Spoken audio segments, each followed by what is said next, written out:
BoatScopy, BoatScopy Nicolas Venance, BoatScopy, a show by Yachting Art magazine. Hello everybody and welcome to BoatScopy, BoatScopy live from Port Ginesta on the BENETEAU Sea Trial Base, located next to Barcelona. In front of me, I'm sure you have recognized the brand new BENETEAU First 36, and you have understood you would be today the first to go aboard this brand new model, a mythic branch of the BENETEAU offer. And for 10 minutes private walkthrough of this brand new model, let's meet Tit Pleonic in charge of the customer experience. Tit, good evening, afternoon. Nicola. Good afternoon. Good afternoon. So Tit, behind you a really strategic model in the range, the brand new BENETEAU First 36.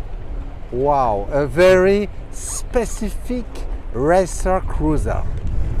Yes, I would agree. It's a very specific boat because actually, I mean, one of the missions of this boat is to make the really, modern racing sailing experience available for recreational sailor on afternoon sail, on family cruise, and of course at the same time it's a first. You want to be competitive in the club races again. So I think the main thing how this boat differentiates from the rest of the market is this is a planing boat.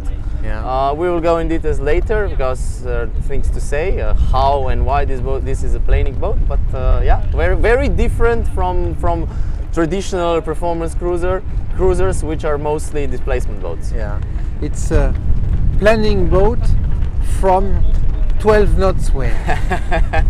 You have a very good memory. Yeah. I remember that. And we tried this morning this boat. So yeah, it's true. It's true. If you really want to, with some high angles, with the big Jennaker, you can start gliding even in 12-13 knots of wind. Correct. Wow. Could you explain us the design of this boat? It's typically first design. Yeah, so definitely we the first new boat from new first generation was first yacht 53, designed by Lorenzo Argento, and the design of the new 36 is his job as well. So we wanted to continue the same design language through the models. What is different with the 36 is the rest of the design team, because it's quite big design team. The naval architect is Samuel Manuart. So I would say that the hottest nautical architect, at least in the racing world. Yeah. You know it in France very well. Yeah. He is the winning designer of everything. The Mocas, Class 40s, and started with Minis. This is his main contribution why this boat is sailing so well. So the steering wheels, the balance of the boat, the stability, the keel, the hull shape, of course the rig and everything. This is Samuel's Manuart job. Then we said Lorenzo Argento for the interior and style. And then the third key member of the design team, it's Pure Structural Engineering. It's New Zealand structural engineering studio. Their main projects are as well the hottest and the most interesting racing projects. So like America's Cup, Volo Ocean Race, IMOCAs, like L'Occitane, for example, is their structure. Also clubs 136 and so that's the team. This core of the team really made a big difference, because this boat is built in different way that the traditionally performance cruisers were built. So the boat is entirely vacuum infused with foam in the sandwich construction. Yeah. And it's really impressive when we saw the panels. So there is no structural wood in the boat. So when I say all, we mean hull, deck, all bulkheads. There are no wooden bulkheads, as traditionally this type of boats are built. There are structural bulkheads, sandwich constructed. And then one thing where we really gain a lot of weight is the fact how the interior is built, because it's having all of the interior modules are having two functions. So it's of course the function for the interior, but it's also very important that they are not just added on into the boat, but they're also functioning as part of the structure of the boat, and that's where you can save a lot of weight. But we will see the details later. Could you give us a few features, technical features about the boat? Length, beam. Okay. So the hull. So the boat is 11 meter long. That's the hull length. And it's 3.80 meters wide, so it's really wide boat. Draft of the boat is 2.25 meters. Air draft is just below 18 meters, so that's the mast. So the mast height, and with of course a specific ratio. Yeah. 100. 100, yes. So this is the hull length displacement ratio. I think that Lorenzo explained you more about that. So I mean, this is a simple figure that shows how much horsepower you have per I mean how light the boat is per its length, right? And of course, then we come to the details. It's also very important to mention that here it's what is the sail area of the boat. Upwind, that's something we always want to compare, because downwind you can always do some some magic. Arrangements, exactly. So it's 80 square meters for upwind, which is really, I mean, it's a lot. Also, when we were comparing with the rest of the competition in the market, it's really, so it's light boat on one hand side. I didn't mention, so the boat weighs 4,800 kilograms. And this is not just some calculated weight from the beginning of the design brief. This is actual weight of the boat, weighted before it left the factory. And I mean, not just on one hull, but on continuous hulls. So we achieved this weight. So on one hand side, a very light boat, powerful hull. And then it's a lot of sails, so a lot of power. We are talking about 80 square meters in the upwind. How that's achievable, it's actually something that I would maybe point out. It's the position of the mast, right? This is coming down from the offshore racing boats, right? Traditionally, the boats were having the mast much more forward, but here we are talking about mast which is not in the middle, but much more backwards. So that gives you bigger front sails. So with a lot of power. With a lot of power. So in our case, without the square top, so it's a standard standard mainsail. You can have up to 42 square meters of the mainsail, and up to 38 square meters for the jib. And this is the power for the upwind. Of course, when we go downwind, the fun starts, because the biggest Janaker we were sailing today it was 22 knots at the end, 20 knots of wind. The biggest Janaker is 140 square meters. So it's more than 180 square meters of power going downwind, and that's where the real fun with this boat starts, right? Yeah. Before going aboard and discovering the layout of the cockpit, just a global view from the aft with the typical arches designed by Lorenzo Argento, discovered on the 53 yachts. Exactly. This is who are here. His design touch. And while you are here, I will step on board. It's one thing I would like to show you here, if you just stay there, because we are saying that this is a performance cruiser, and any cruising boat really needs to have a bathing platform, because I think it's probably one of the first criteria to call the boat a cruiser. So you can go swimming. So it's part of standard configuration, of course, integrated into the hull. Very, very light, of course. This one, it's 10 kilograms. So no purchase or anything to lift it. You can easily do it with one hand. And then we didn't try to reinvent anything. We just simply have the bathing ladder here on the side, not on the platform. That's why it can be so light, and it's anyway easier to climb up and down. Here you have a railing to grab, and so that we don't talk just about hardcore racing or performance stuff. This is a cruising touch. Yeah. It's cruiser racer or racer cruiser? It's a great Actually, question. we want to define it as a high performance cruiser racer. Why high performance? Because in the segment of performance cruisers, traditionally called, there used to be mostly displacement boats. Yeah. But Not the modern planning technology, surfing boats. yeah, displacement. But the modern technology now allows that this building technology, so okay, vacuum infusion, but also the way that the structure of the boat is built, which was so far reserved more or less for some high-end racing project, is now accessible enough that, and it's possible to industrialize it. So this is basically a new segment opening up of high-performance cruiser racers, where the boats are planing, right? This is a planing boat, and you can easily exceed the hull speed. I mean, I'm now here for what, 3-4 days, having all the time 15 to 25 knots of wind, and as soon as you, okay, upwind is upwind, it's physics. Yeah.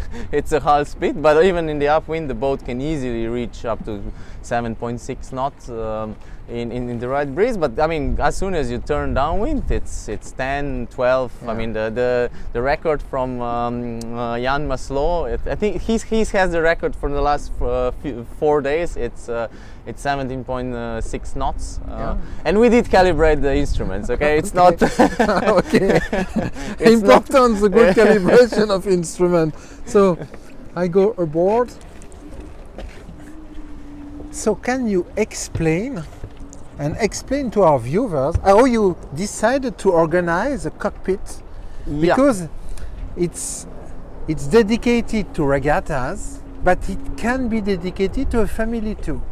Absolutely. So actually, if in the interior, as we see in the next step, the modern design and the comfort, so the performance coming from modern design and of the hull and the comfort are going along, and you really benefit with modern wide hulls with huge volume in the interior.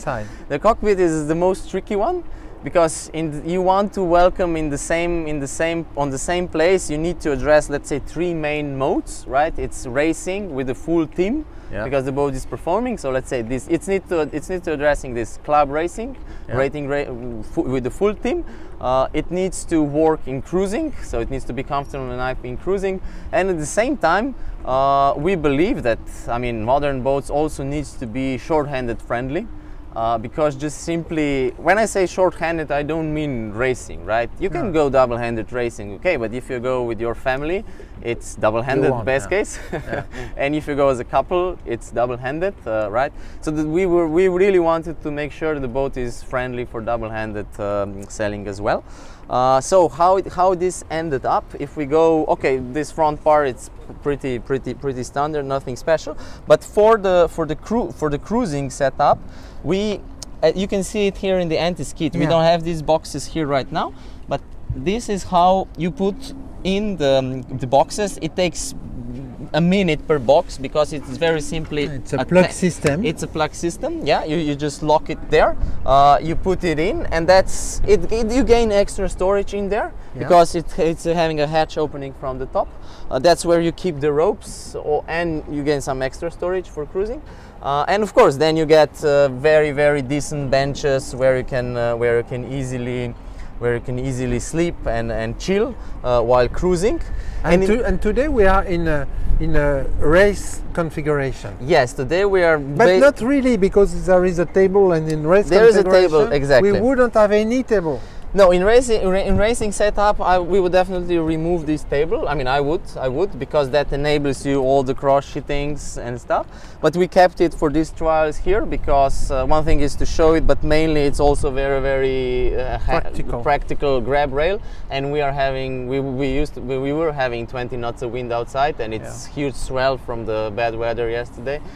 So we wanted to keep it, but actually, as you said, I see these bench extension boxes and the cockpit table, something that goes along, right? Either you will have both of it or nothing, in my opinion, but customers will tell at the end. And yeah, it's the table is fixed with 6 screws, so I mean, we are really talking about 5-7 minutes to convert this boat from cockpit, from racing to cruising. So it's something that I believe that the people will actually do. And here you have 3 stations for the skippers and the team. Exactly. If we take a look on this side, so okay, you have the helmsman position. I would really like to touch this. We wanted to make sure that the boat is that the cockpit is as ergonomical as possible, because hopefully we believe because the boat is fast, it will be and stable and safe. You will be sailing more, and if you will be sailing more, of course, all the positions needs to be ergonomical, right? So we increased the height of the steering wheels a little bit, yeah. Right? The standard is usually much lower, but we wanted to have it a bit higher because it's just more ergonomical. It's more comfortable when you are using the boat. And then okay, it's standard helmsman position here. If we're in full setup, but I think it's one very important detail. So higher steering wheels allows us to have the passage between the wheels and the bench. It's really practical when exactly, because what happens here is that if you are, let's say, in short-handed configuration or even in cruising, some people are chilling around, and then one person can easily do all the trim here. So you have the traveler for the mainsail here, it's a backstay here, that's the main sheet which is coming in, so it goes in here, comes out on the side, so you can really easily control it. You have a steering here, of course the tow rails, so don't, because when the boat starts to hill you will be sitting like that, leaning backwards, and of course the crucial detail are these grab rails. Yeah, really practical, huh? Very practical. I mean, we learned that in these relatively windy conditions in the last few days. Yeah, really practical. I mean, the boat is pretty wide, you know, it's like you said, 3 meters 80, and you need it, and some grip, and it's accelerating fast. I can tell you that. So like I said, going from 7 to 10 knots is question of second or two, and and then of course, I mean, in racing condition, in racing setup you would probably have helmsman here, mainsail trimmer here, GPU anyway trim on the other side, and then the rest of his crew is hiking here. So very comfortable position for the mainsail trimmer, right? He can even move here, because the helmsman in racing, especially the short coursers, will probably stand up when helming. One thing that I really like here about this primary winch is the fact that it works really well when you sit down, and you have the down hauler and the in hauler at hand. But then it's the second thing is, you know, even when you really need to do some hard job, it's relatively high, so you can really get your power on the winch and winch whatever needs to be done. So it's very ergonomical and practical. Really clear piano. Yes, of course, we didn't want to. I mean, here we are not talking. It's not a racing boat, right? It's not. It's like I said. It was through the whole design process. It was a huge. I mean, you have many decisions to make. You're always all the time balancing between comfort and performance, and comfort and performance.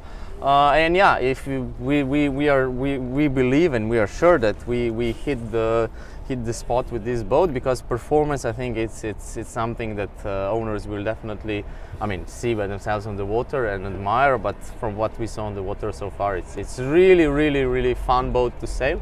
That's feedback from everybody, and I mean, doing 15 knots on afternoon cruise, it's probably something that everybody would wish to. But at the same time, you need to have an interior that is comfortable enough that you can go for 1-2 weeks cruises, and that the families will accept. So I invite you inside, and let's take a look. a global view first about the interior of his first 46. Wow, it's really modern with bois moulé. It's a fiddle, part, yeah. Yeah, it's a part of the DNA of the first brand. Yes, it became exactly. This It's is very expensive. this is probably half of the price of the wood in this boat is this fiddle, because it's full laminated thick. So you know, you can see the, so it's a, but it's a touch we wanted to do. I mean, one thing is continuing the design language from Lorenzo Argento from the 53, because these boats are in the same line, so it makes sense to continue. It's really surprising to find about a racer seller such a finishing, because it's a really nice finishing. Well, this is, and such details and functionalities. It's normally about a racer seller.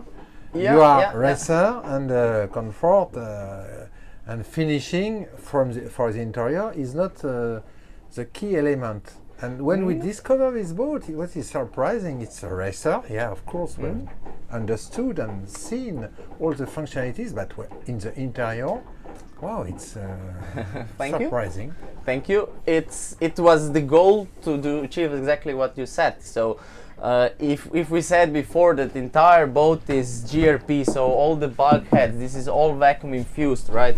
Then the benches, for example, this is part of the structure of the boat as well. It's not just the furniture, right? So if this is all very white and minimalistic, maybe a bit clean, we made sure that we added enough details, wooden details, into the boat to get this comfortable, cozy feeling, right? And so we do have this very light though, but we do have inner liners on the side, and we also have an inner liner on the top, on the ceiling.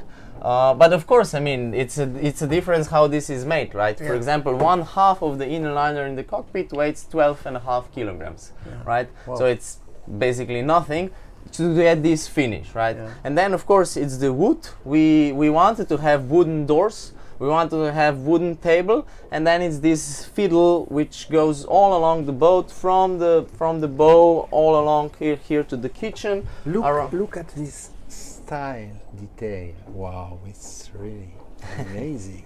Thank you. I mean, functional, deep. Storage, kitchen, and in the center, it's really practical. We understand when we discover the interior, we understand the functionality, gripping, but there is a second functionality. Yes. So first one is, as you said, it's very practical. The boat is white, as we said. So as we were touching the grab rails there, not typical on this kind of wheel consoles, but it's white boat, and it's a fast one, and it's the same in here, right? Making so. If we would, for example, make a galley longer in this direction, this would circulation would be complicated. I mean, bad basically. So the Lorenzo Argento's input here and in his design is that we have this self-standing fridge. It's an ice box which can be upgraded to the fridge easily. It's really huge for this size of the boat, especially for a cruiser racer. I mean, it's 2 layers, right? And at the same time. So this is one thing, but then it's also it's practical. It gives you support when the boat is sailing and heeling, right? And easy circulation between very easy port circulation. And starboard. Exactly. Of course, there is the chart table. The user and clients absolutely wanted this. So table. on the start, when we were touching the design team, I didn't mention the another partner. It's a Slovenian studio, Gigo Design, and they were in the project, very important in the project on the start. They did a very extensive research between the previous first owners, Beneteau dealers, potential buyers, experts from the from the market. And there was a few main outcomes, and one was definitely people want to have the navigation table back, right? And then second thing was that they want to have they wanted to have as big saloon as possible, right? But it's a 36 boat and you need to do some compromises, and the thing they were willing to sacrifice most was actually the toilet, right? Because it's a place where you spend the very little amount of your time, right? It's a percent or two of the time when you are on the boat. And innovation which allows us to make this toilet so small is this foldable sink, right? Yeah, because it's really practical to create such a foldable you thing. Open it when you need it. It's and when you don't need it, you give it away. So that's an innovation that allows us to have this really. I mean, I agree. It's minimal, as small as it could be, but that gives you this huge saloon. Yeah. It gives you the possibility to put the toilets forward at the front of the boat. Exactly. And to have the rear part of the salon very clear. And possibilities to have kitchen and chart table. Exactly, and chart table. And at the same time, we did not sacrifice the front cabin for that, because if you take a look into the front cabin, there are two berths of 2 meters. Wow. So it's 2 meters, 2.2 meters width here in the front of the triangle, and I mean it's only a 36-foot boat, right? It's not bigger. Storage. Always with very beautiful wood finishing, typically first design, and at the aft two cabins. And in the aft 2 cabins, again very huge, right? So on this side you can see the setup as you would be sleeping in 2. But when we will be checking the other side, you will see another one of other innovations. Actually, the inside berth is very easily removable. I mean, you just take away the wooden grill, and this then means you can have a huge storage place. Wow. I mean, even if you are using the cabin underneath, of course, on both sides, you can store all these bags, all these huge things that you don't really need much, but you need to put them somewhere underneath there. So actually, we believe that in practice this will be, I mean, it will be an owner's boat definitely, and probably you will not have 6 guests most of the time on board. 4 people. 4 people, exactly. And in this case, one of the cabins can become a huge storage. I mean, and you can put in there a stand-up paddle, you can put in surf, kite, whatever it's your other water sport. I mean, even a bicycle, it easily fits electric in. bicycle. Electric bicycle, whatever. So it's then becomes really practical. Outside, when we're in the cockpit, maybe we check that when we leave out, but it's another detail that's very practical. It's a huge locker through all the width of the boat in the back. So this is not storage for the sails. We will discover it. Yeah, maybe let's. A very huge storage. We used this morning by testing the boat. Yeah. It was really practical for the sails. So now there are just, I mean, there are 2 sails here, but you can easily add 2 more because the corners left and right are empty. So I mean, all the the wet, dirty parts stays outside. This is sailing part, and then when you step in, it's really about the interior. Exactly. Tit, our private walkthrough is at its end. How was this boat received since first clients and dealers discovered and tested? So actually you really have an exclusive walkthrough because this boat is available for public for 3 days. So I didn't talk to too many people yet, but everybody who came on board, I think they share your surprise about the interior, because everybody had expectations of something very when we know the sector, when we know what is a racer seller, we have something more empty, less finished, with less detail, less wood, definitely in mind. So that's one thing. Everybody is very positively surprised about the interior, and of course some innovations we have, and the cabins are enormous. And then, of course, when you go out on the sea and start sailing, okay, the upwind is upwind, but still very fine. Boat is very, very stable. And then on the sea trials, there are two things that comes out. One is how fast the boat actually sails, and the feeling that it's really not heavy. I mean, one of the journalists today said, very smooth helm.